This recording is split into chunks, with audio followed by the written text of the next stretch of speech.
She's not our mom. We owe her nothing. That's the first thing I heard when I woke up. My body wouldn't move, but I could hear, clear as day, the voices outside my hospital door. She's just a burden now, Julia said, her tone icy. Let her rot. All that matters is the house and her accounts. Mark's voice followed. Lower, sharper.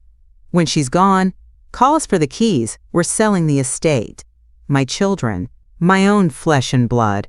I wanted to scream, to tear out the IVs and tell them I was still here. That I heard every word. The doctor spoke softly. She's lucky to be alive. You should prepare for a long recovery. She'll need your support. Julia's laugh chilled me to the bone. Support? She's already nothing to us.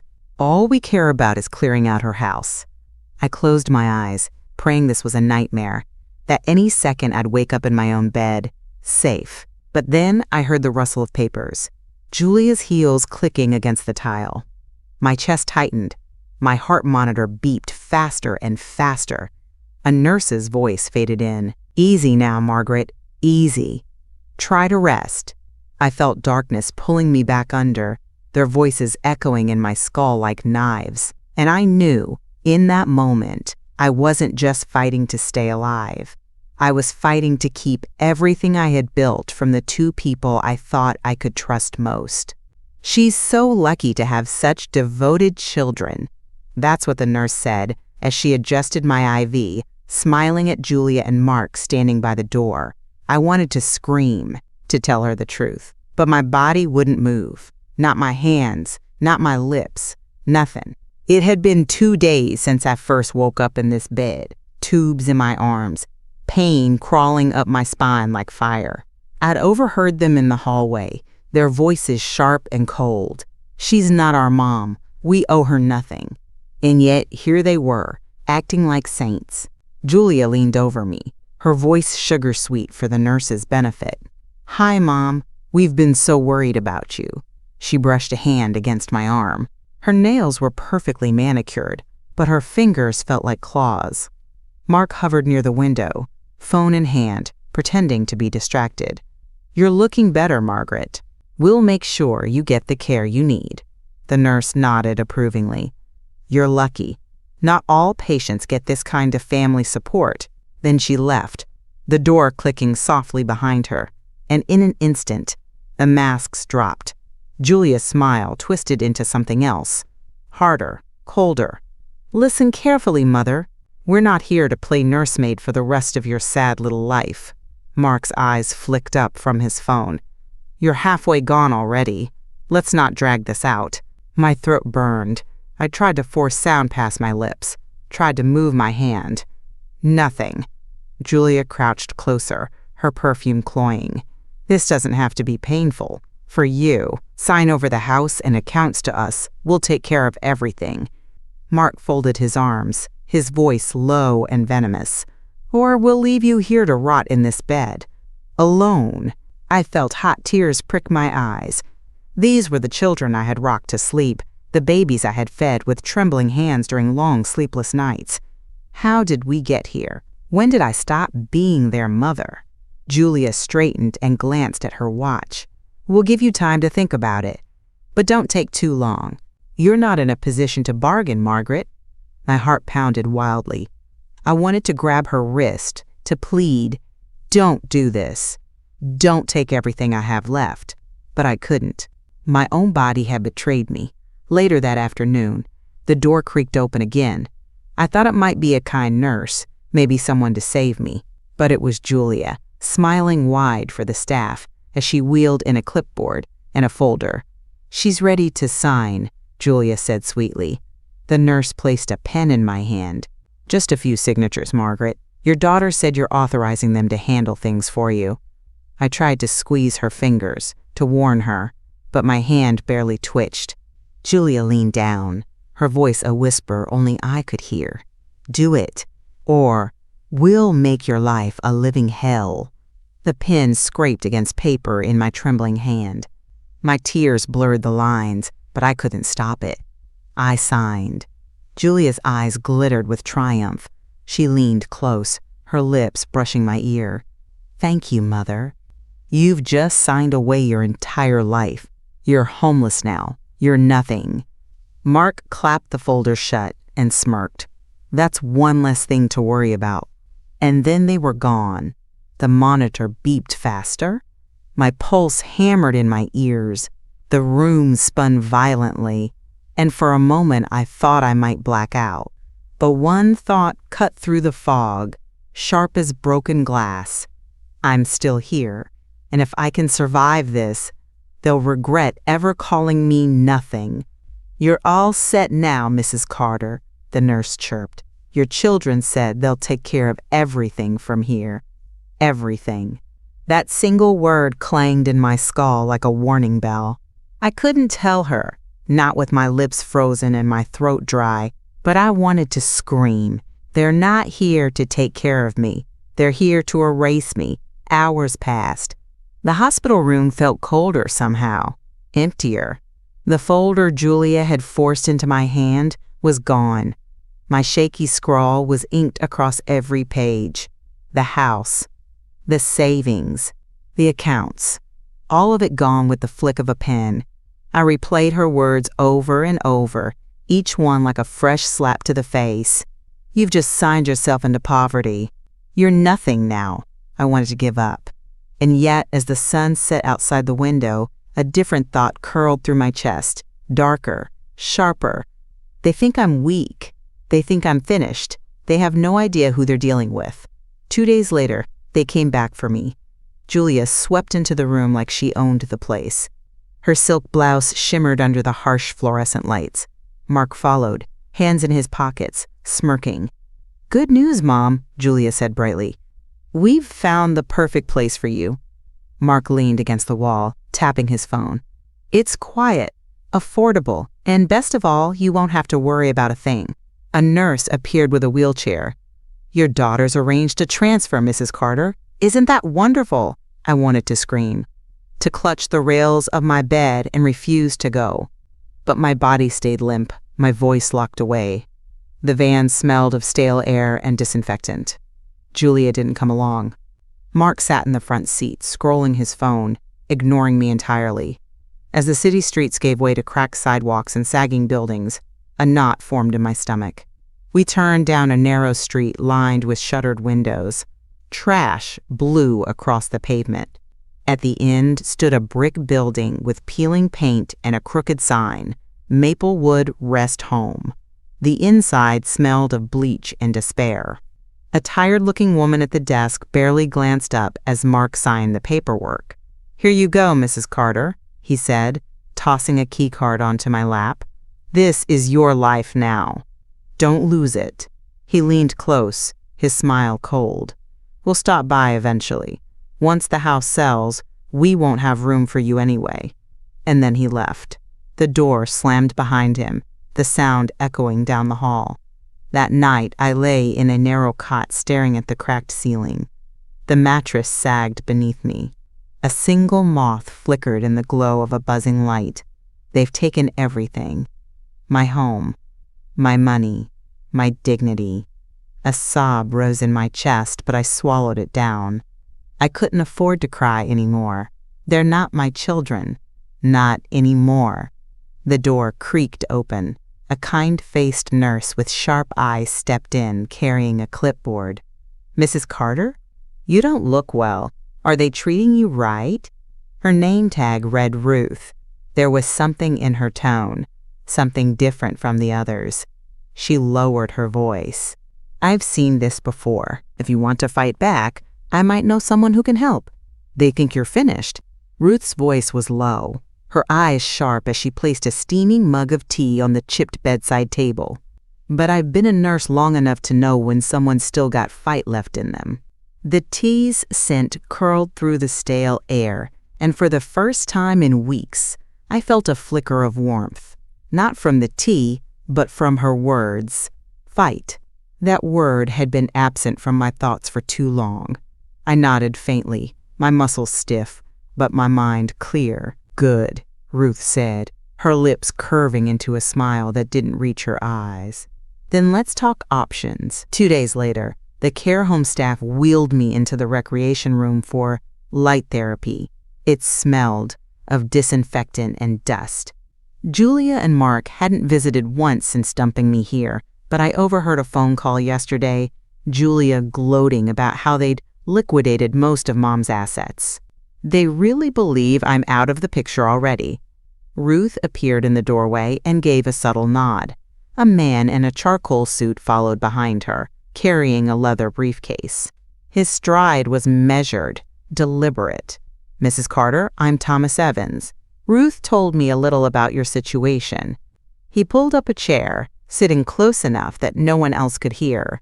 His voice was calm but firm. "I've seen cases like this before. Family using medical vulnerability to seize property.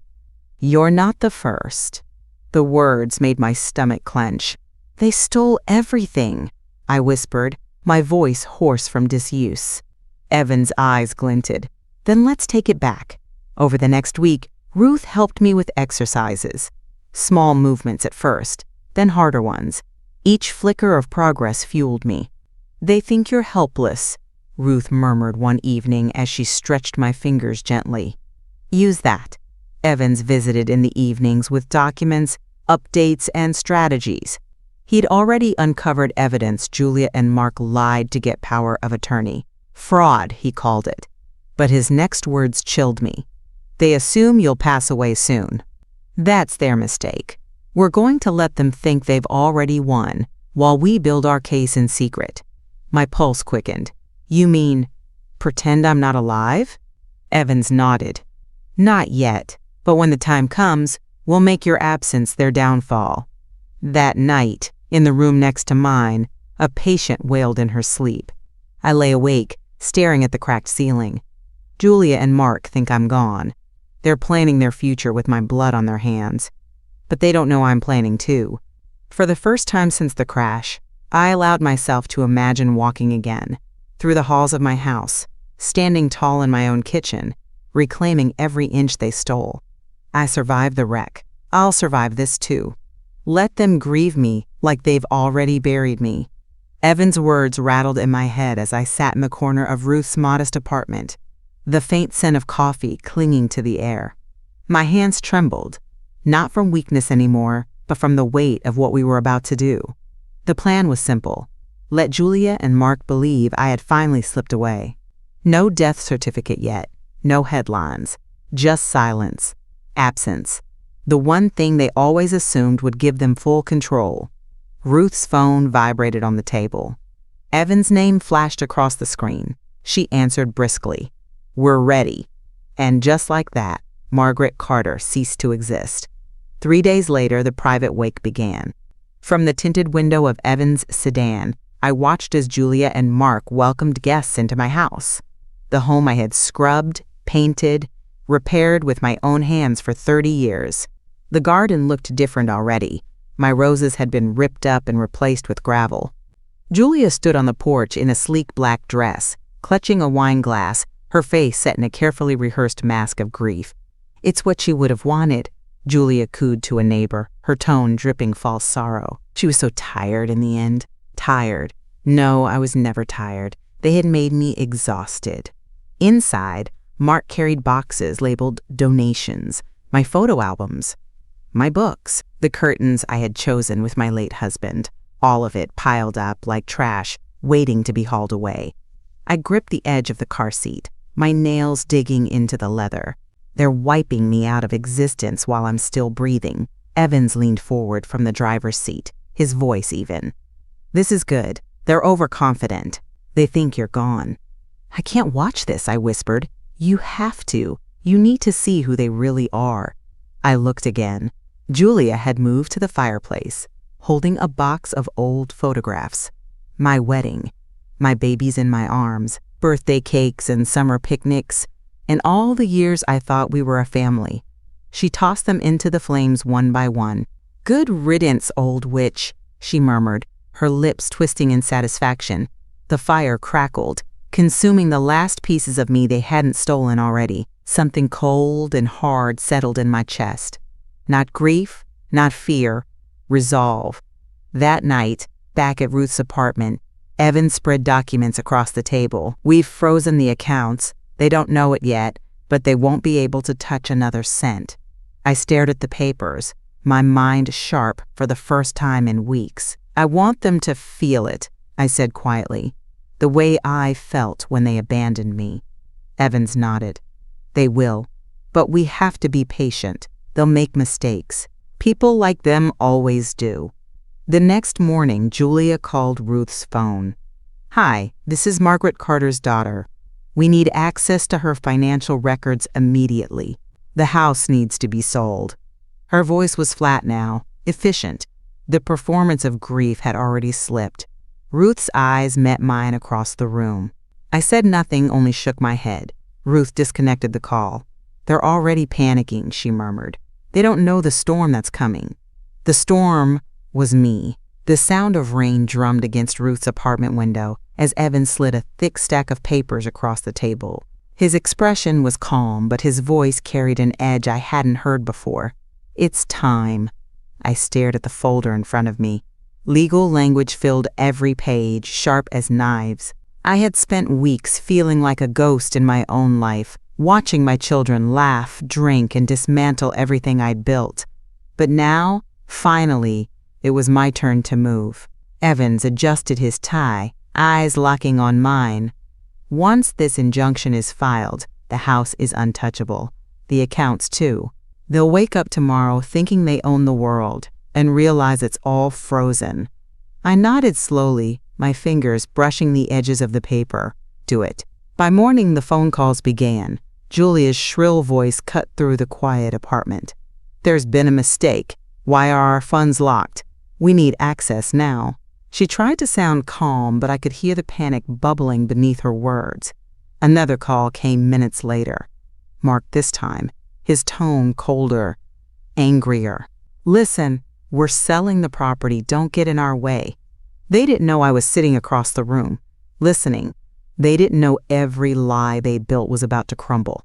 That afternoon, Evans parked his car across from my house, the house Julia and Mark had tried to claim as theirs. Through the rain-streaked window, I watched them pacing in the driveway. Julia's hands were flying as she barked into her phone.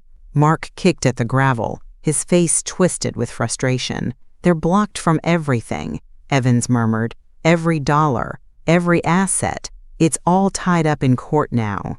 I said nothing, but deep inside, something shifted. For weeks, I'd felt powerless.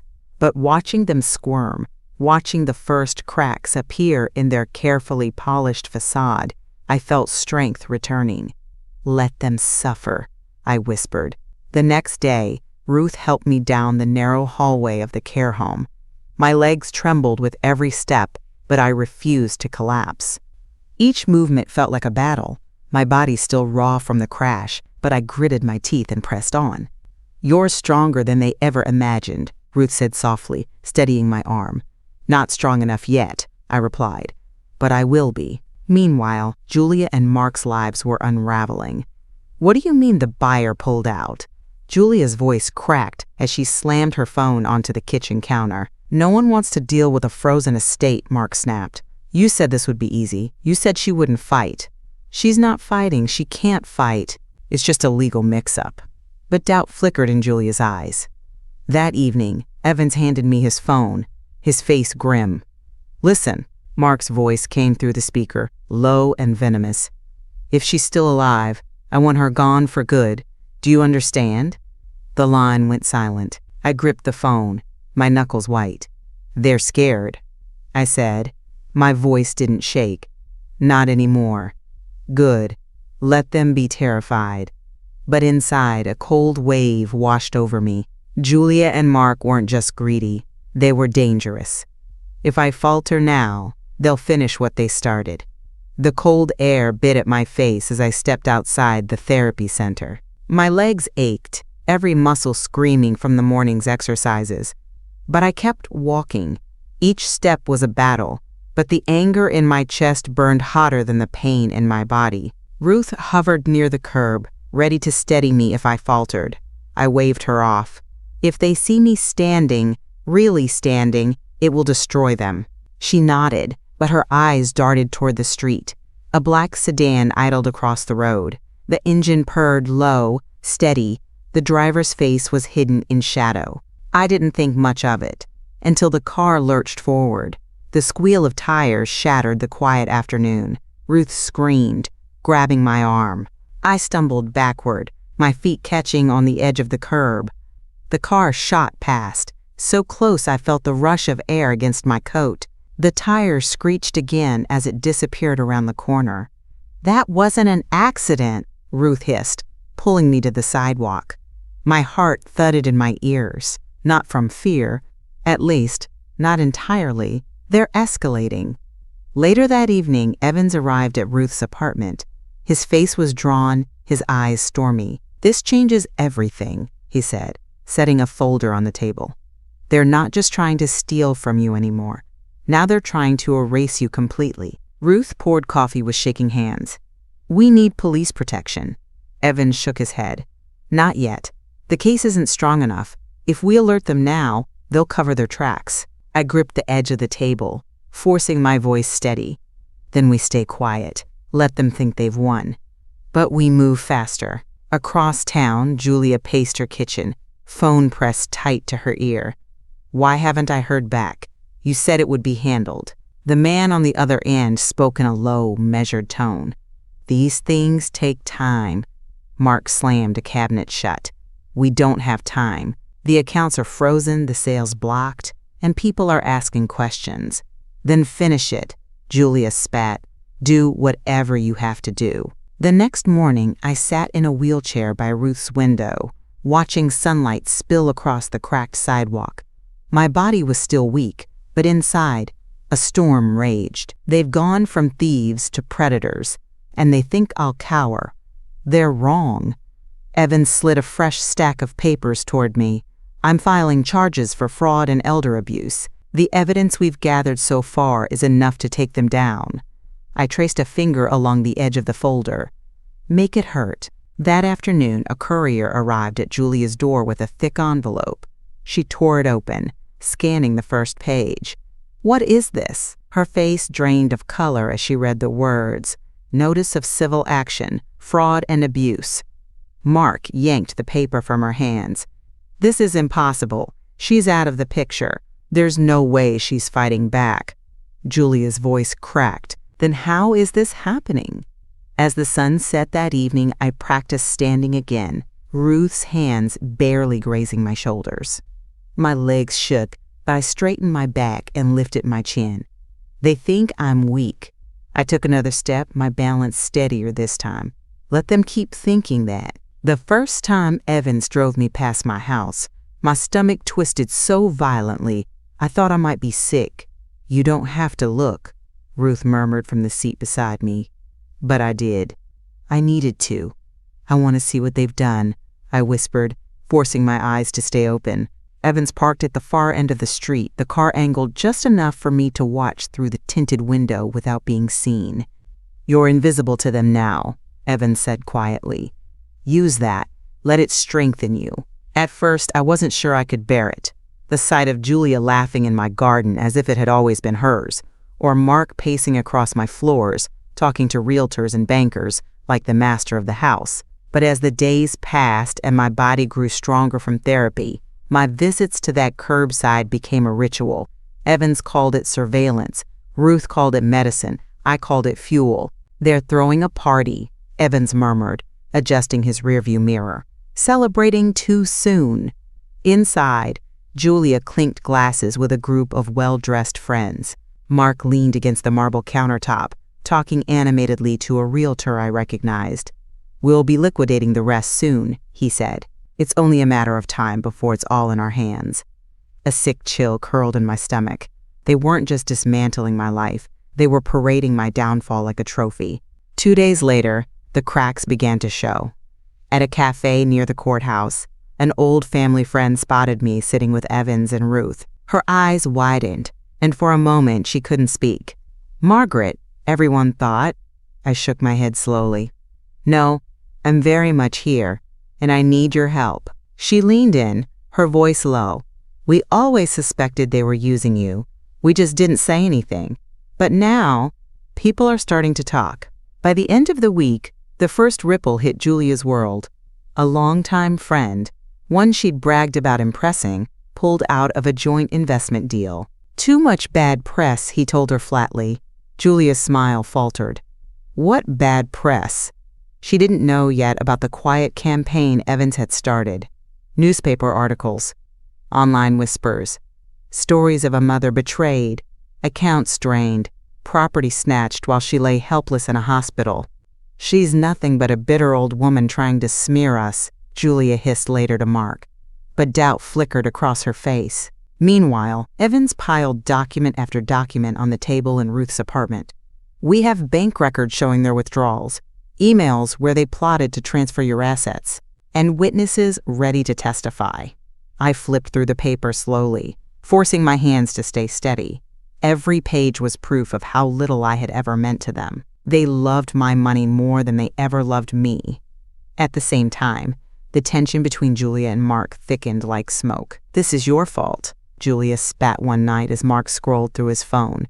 You said she wouldn't fight back, and you said she'd never recover. If this blows up, we lose everything. Maybe you should have planned better. Don't you dare put this on me. Their voices rose, no longer bothering with whispers. Neighbors began to notice. Late that night, Evan's phone buzzed with a voicemail. Julia's voice cracked on the recording. We're losing control. Do something, Mark. Fix this. Or we're both ruined. Ruth pressed her hand over mine as I listened. They're turning on each other, she said softly. I closed my eyes for a moment, letting the words settle. Good. Let them destroy each other. The next morning, Evans handed me a letter. It was from a local journalist. They want to run the story publicly. Your children's entire scheme exposed. But it's your call. I stared at the page. My reflection in the window looked unfamiliar. Older, sharper. Do it. It's time the world sees them for who they are. On the fifth evening, the storm inside their home spilled into the open. Through the wide living room window, Julia and Mark faced off like animals in a cage. Her voice was shrill, her hands slicing the air as she screamed. You promised this would be easy. Mark's face was blotchy with rage, his fists clenched tight. And you promised she wouldn't fight back? Their shouting rattled the glass panes. Julia hurled a wine glass at the wall, red liquid streaking down like blood. We've lost everything. Not yet, Mark growled. But if I go down, Julia, I'm dragging you with me. Her face crumpled, fear flickering in her eyes for the first time. In Evan's car, I sat motionless, my fingers digging into the upholstery. They're unraveling, Evans murmured. I didn't speak. My throat burned, but not from grief. Good, I thought. Let them tear each other apart. 2 days later, Julia sat stiffly in a television studio, her face painted in careful shades of sorrow. Our mother has been difficult for years, she told the reporter. We've done nothing but support her. This lawsuit? It's her attempt to punish us for moving on with our lives. Mark nodded solemnly beside her. She was never the loving parent everyone assumes. People don't know what we endured. Their words stung, but I forced myself to watch from Ruth's apartment. They're trying to control the narrative, Evans said, flipping through documents at the table. They'll smear you publicly if it means saving themselves. Let them, I replied. My voice didn't shake. The truth will drown them. The next morning, the headlines hit. Siblings accused of defrauding ailing mother. Julia's phone lit up with messages from former friends and business partners. One by one, they cut ties. Invitations vanished. Deals dissolved. At home, Mark slammed his fist against the counter. The vultures have turned on us. They believe her. Julia's face was pale as she scrolled through her phone. If this goes to trial, we're finished. Then maybe we should settle. Settle? With her? Julia's voice cracked. I'll never let that happen. Back in Ruth's apartment, Evans handed me another folder. They'll fight hard. But we're stronger now. Witnesses, documents, audio recordings. We have everything we need. I closed the folder slowly. It's not just about winning anymore, I whispered. It's about showing them who I've become. The first time Evans held up one of Julia's forged documents in his gloved hands, I felt my stomach twist. Not with fear, but with fury. "They're desperate now," he said quietly. "People like this always leave trails, and we're about to follow every single one." For weeks they'd tried to spin their story, painting me as bitter and unstable. But the truth was heavier than their lies, and I was finally ready to let the world carry it for me. We started with the debts. Years of bank statements spread across Evan's desk, each one a testament to the times I'd bailed them out. Julia's unpaid credit cards. Mark's failed ventures. Every time they had called crying, I dug into my savings, believing I was helping my children build stable lives. Ruth leaned over the files, her expression tight. "You didn't just give them money, you gave them your entire future." She was right. I had even signed over a portion of my pension once, when Julia said she'd lose her home otherwise. And this was how they repaid me. Evans pieced the story together carefully, like laying out a weapon. Photos of family gatherings where I had smiled through exhaustion. Receipts showing toys I bought for Julia's children while she vacationed in Europe. A notarized letter proving I'd paid Mark's tuition when his scholarship fell through. Each scrap of evidence wasn't just financial, it was emotional. "This isn't revenge," Evans said. "This is justice." 2 weeks later, the headline shifted. "Mother's sacrifices revealed, a lifetime of giving." Online comments trickled in first, then a flood. "She gave them everything. How could they treat her this way?"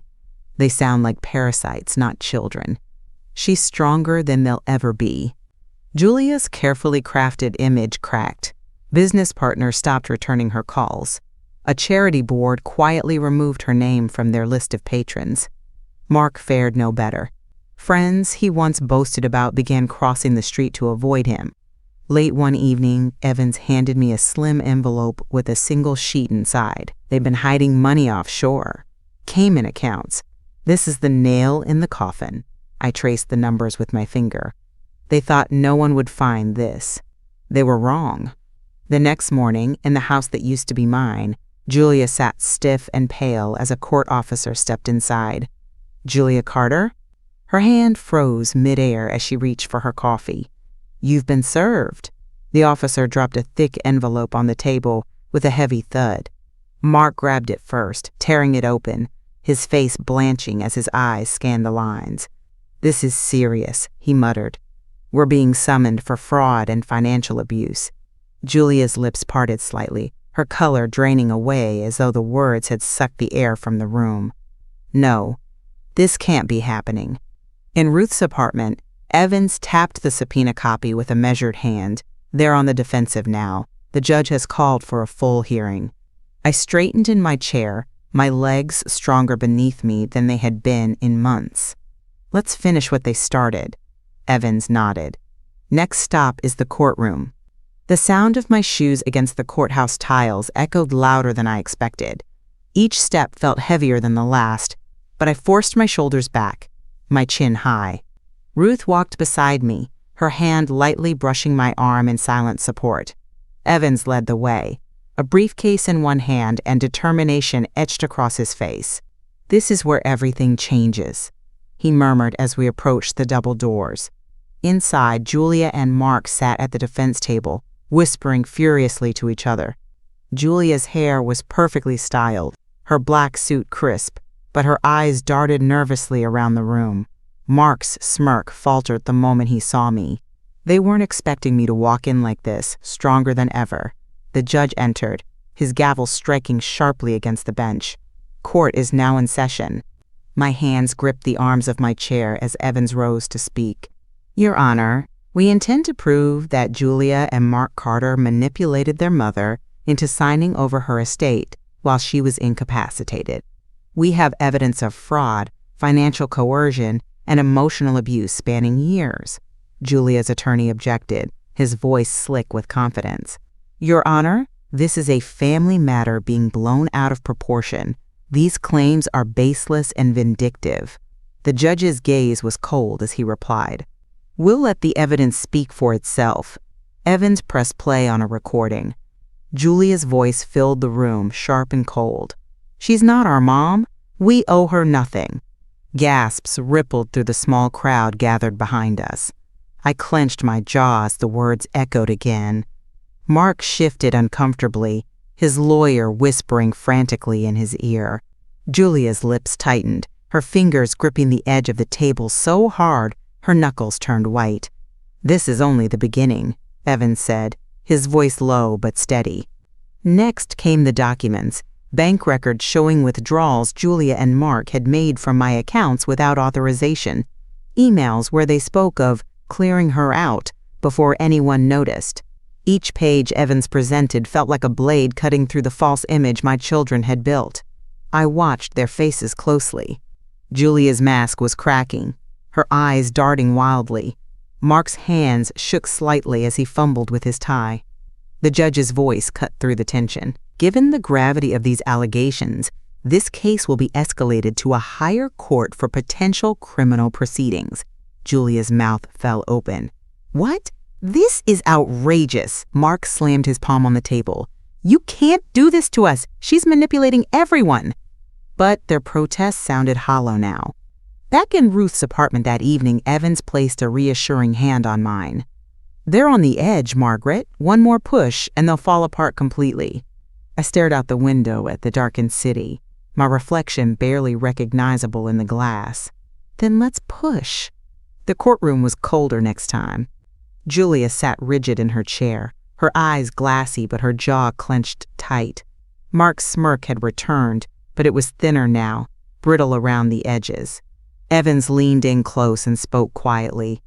"They've prepared an offensive, Margaret. It's going to get ugly before it gets better." I nodded, my hands gripping the wooden bench so hard my knuckles ached. "Let them come. I won't break this time." Julia's attorney rose first, his voice oily and smooth. "Your Honor, we present new evidence showing our clients were acting in good faith. These documents prove Margaret Carter voluntarily transferred her assets after years of erratic behavior." He waved a stack of papers, and I felt my stomach turn. Emails I'd never written, a journal with entries claiming I was too tired to handle my affairs, a signed affidavit stating I had no interest in reclaiming my estate, all forged. Evans shot to his feet. "Objection. These are fabrications and we intend to prove it." The judge frowned but allowed the documents into the record, for now. As the trial dragged on, Julia took the stand. Her voice trembled as she spoke.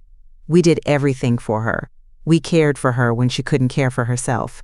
But she was unstable, paranoid. We only stepped in to protect her from her own worst impulses." A murmur rippled through the courtroom. For a moment, doubt flickered in my chest. What if the jury believes them? Ruth's hand brushed mine, grounding me.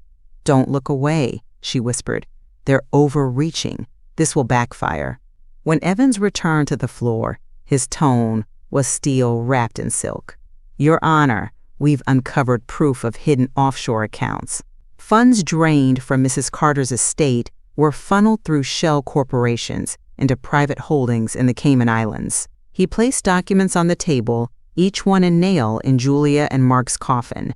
The courtroom erupted in gasps as the numbers appeared on the screen. This wasn't care.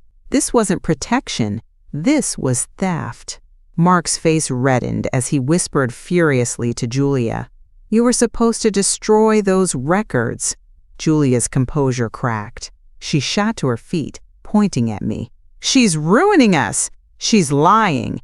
Everything she says is a lie." "Enough," the judge barked. "Sit down, Mrs. Carter, or you'll be held in contempt." By the third day, Evans' strategy had taken full effect. Former friends testified about how Julia and Mark bragged about, quote, "taking over Mom's money." A neighbor recalled overhearing Julia say, "Once it's all in our name, she'll have no choice but to rely on us." Bit by bit, the jury's expressions shifted. The doubt in their eyes hardened into disgust. On the final morning, Evans handed me a small envelope. Inside was a single sheet with the judge's orders. "All their accounts are frozen. The court has ordered a full investigation into criminal fraud and financial abuse." For a moment, I didn't breathe. "It's happening," Ruth whispered. "You're winning." The courthouse steps were crowded with reporters when I emerged the next morning. Flashbulbs burst like fireworks, voices overlapping as microphones thrust toward me. "Mrs. Carter, do you have a message for your children? How does it feel to finally be heard?" I didn't answer. I kept walking, Ruth steadying me with her arm. The cold wind bit at my face, but inside I felt strangely calm. They tried to erase me. Now the entire world is watching them fall. That afternoon, headlines flooded every screen. Mother betrayed. Court freezes sibling's fortune. She's not our mom. Audio leaks in shocking family scandal. Public outcry over asset seizure case. Julia's once perfect smile stared back at me from every news feed, but this time her expression was twisted in rage, caught mid-shout by a photographer's lens.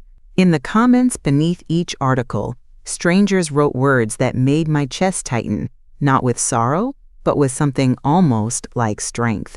"She's stronger than all of them combined. This woman deserves every penny back. Stay strong, justice is coming." Inside the courtroom, Julia's composure cracked further with every passing hour. She leaned across the defense table, hissing at Mark. "This is your fault. You promised we'd be untouchable." "Don't put this on me," he spat back. "You're the one who couldn't keep her under control." Their lawyer sat silently now, his confidence long since dissolved. Evans handed me another folder as the judge recessed for lunch. "We've secured witness statements from the care home staff. They'll confirm Julia and Mark pushed for you to be placed in substandard care after taking control of your accounts." I turned the pages slowly, my fingers steady. "They didn't just take my money," I murmured. "They tried to take my future." Ruth placed a warm hand over mine. "You're about to take it all back." That evening, Julia and Mark retreated to my house. The lights were on in every room as they shouted loud enough for neighbors to hear. "They're treating us like criminals, Julia? We wouldn't be here if you'd handled it better." I watched from Evan's car across the street, the windows tinted just enough to keep me hidden. "They're blaming each other now," Evan said quietly. "It won't be long before they turn completely." The next morning, I received a letter. It wasn't from a lawyer or a journalist, just a handwritten note from someone I didn't know. "You don't know me, but I saw your story. You're stronger than you realize. Don't let them win." I folded the letter carefully and placed it in my coat pocket. They loved my money more than they ever loved me. But strangers see me more clearly than my own children ever did. In the courtroom, the tension grew so thick it felt hard to breathe. Julia's face was pale now, her hands trembling as she adjusted her jacket for the 10th time. Mark stared straight ahead, his jaw tight, his fingers drumming against the table. The judge's gavel struck once. "This court will reconvene tomorrow for final arguments and verdict." The courthouse corridors felt colder that morning, every footstep echoing like a warning. Ruth walked beside me, her hand light on my arm but her voice steady. This is their last chance to claw their way out. Evans was waiting at the courtroom doors, his phone pressed to his ear. His expression was unreadable, but the steel in his voice carried across the marble floor. "We're not backing down. Tell them that." He hung up and turned to me. "They're panicking, Margaret. Julia and Mark want to settle." 2 hours later, we sat in a dimly lit conference room across from them. Julia's eyes darted everywhere but mine. Her black blazer was wrinkled now, her hair no longer immaculate. "We can make this go away," she said, her voice thin, almost pleading. "Take a payout and leave us in peace." Mark pushed a folder across the table. "It's more than fair," he muttered. "Walk away now, and we'll both avoid further embarrassment." I didn't touch the folder. "You're not offering peace," I said evenly. "You're offering silence. Mine." Their lawyer leaned forward, forcing a smile. "This could be a fresh start for everyone. Why drag this through the mud?" "Because you dragged me through it first." For a moment, Julia's mask slipped. "You've made your point. Isn't that enough?" Her voice trembled on the last word. "Enough?" I whispered. "When you left me in that care home with nothing, not even a photograph to my name, did you think about enough then?" Silence thickened the air. I pushed the folder back across the table without opening it. I'd rather burn it all than let you win. The night before the verdict, I couldn't sleep. I sat in Ruth's apartment staring at the street lamp outside, the glow flickering like it couldn't decide whether to shine or fade away. My hands rested on my lap, still and calm, but inside my chest, a storm raged. Evan's words from earlier echoed in my mind.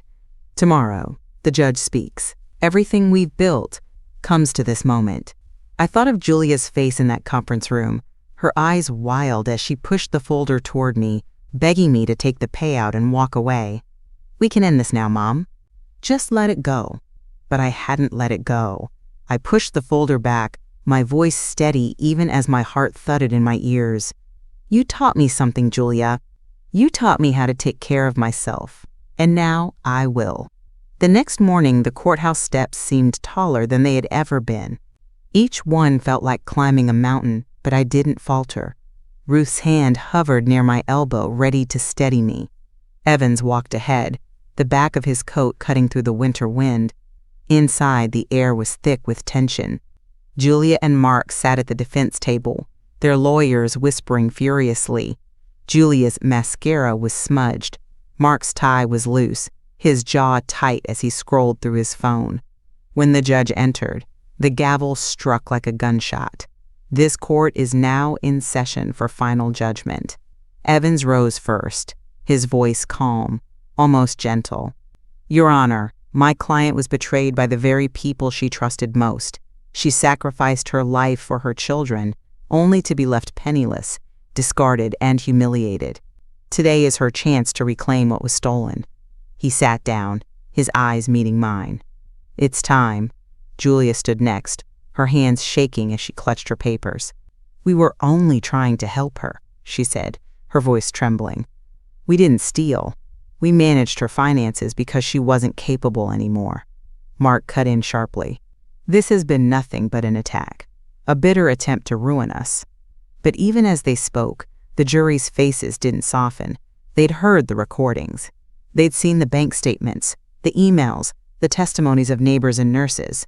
They knew. The judge's voice cut through the silence like a blade. This court finds sufficient evidence of fraud, financial abuse, and deliberate manipulation.